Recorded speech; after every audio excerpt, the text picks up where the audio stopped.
You're listening to Living While Leading with your host, Sharon Ehrlich.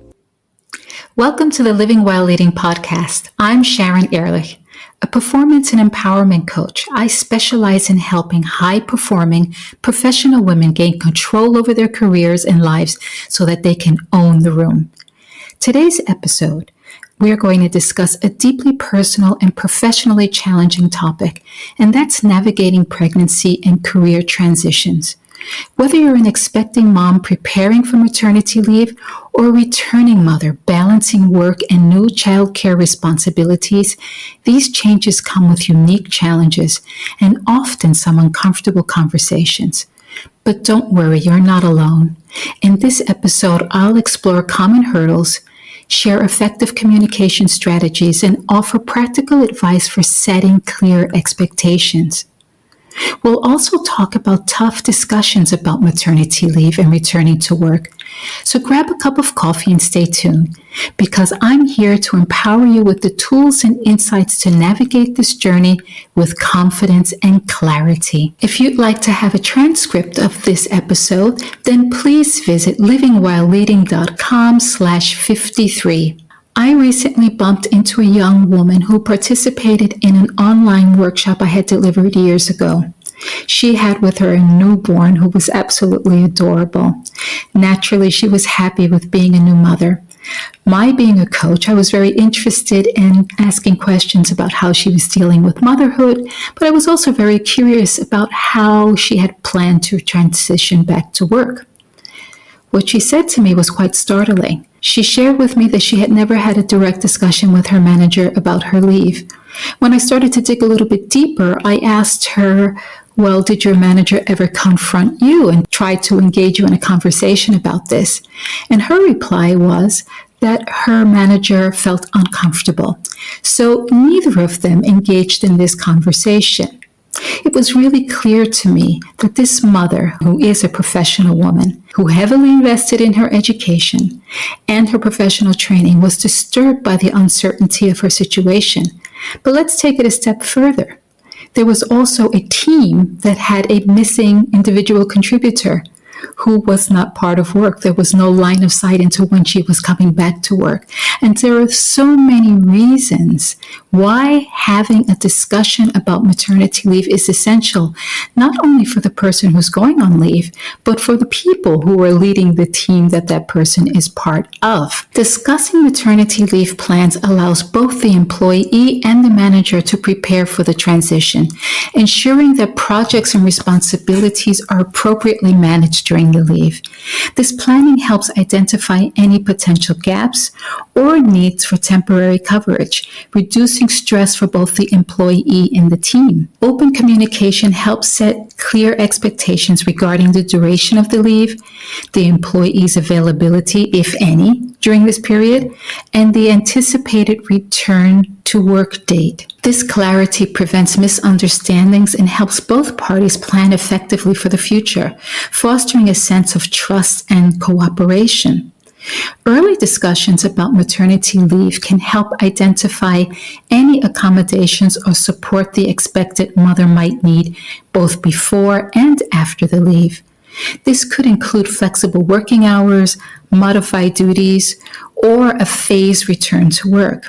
Addressing these needs proactively creates a supportive work environment and promotes the well-being of the employee during this significant life transition. Certain realities related to balancing work and childcare responsibilities cannot be avoided.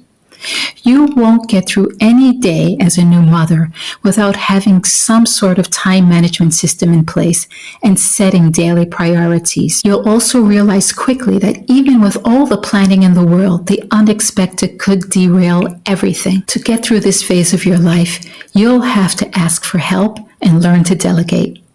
You also have to establish a new relationship with perfectionism and accept that some things just won't get done the way you do them. Plus, let's not forget the physical recovery post-birth, including the need for adequate rest and medical follow-up.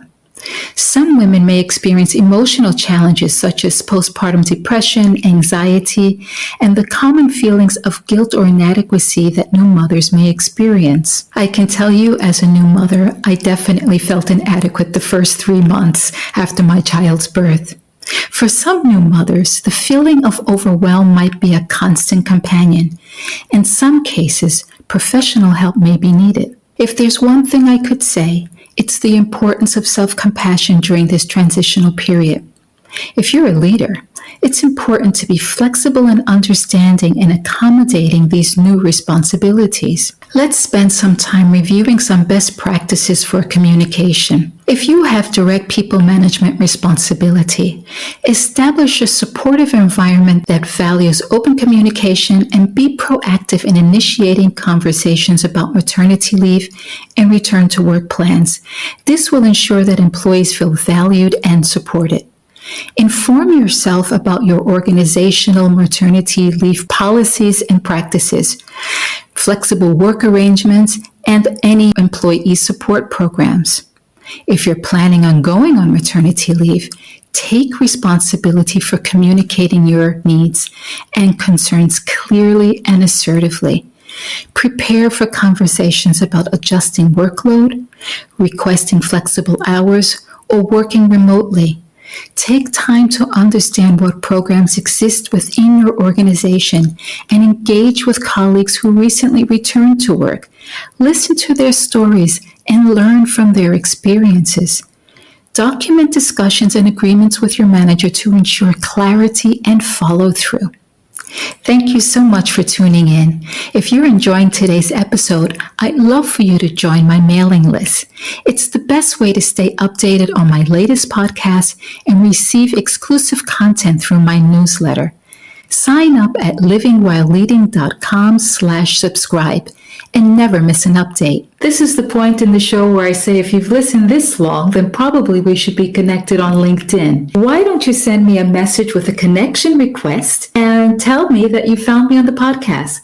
I look forward to following you in my LinkedIn feed. Here are my top 3 recommendations for planning your return to work. First, create a realistic return to work plan that includes timelines and phased re-entry options. Discuss potential adjustments in job responsibilities or hours to accommodate new parenting responsibilities. And have regular check-ins with your leader to reassess and adjust plans as needed. It's important to be realistic. You may feel uncomfortable about initiating this type of discussion with your manager. I'd like to suggest that you take the following steps to discuss topics related to pregnancy, maternity leave, and returning to work in a constructive and confident manner. The first recommendation is prepare in advance. Before initiating the conversation, take the time needed to prepare properly. Outline your key points and anticipate potential questions or concerns from your employer. This preparation will help you communicate your needs clearly and confidently, ensuring you cover all important aspects such as your proposed maternity leave timeline, desired flexibility, and any specific accommodations you may need. Timing and environment can significantly impact the outcome of the conversation. Choose a time when your leader is not rushed or distracted, and consider requesting a private meeting to ensure a focused and uninterrupted discussion. A calm and professional setting helps facilitate a more open and constructive dialogue. Approach the conversation with a positive mindset, using clear and assertive language. Frame your discussion around mutual benefits, such as how a well-planned leave and return strategy can contribute to a smooth transition and continued productivity. Being specific about your needs and the support you seek shows that you are proactive and solutions-oriented. I'd also like to recommend using role-playing exercises, which can be useful in walking through hypothetical scenarios, such as negotiating flexible work hours or addressing concerns about career transition post-maternity leave. This exercise will help you create a list of talking points to help guide you through these conversations. You have more control than you think. Don't wait for the last minute to engage in this important discussion, no matter how uncomfortable it makes you feel. Don't leave anything to chance, and prepare yourself.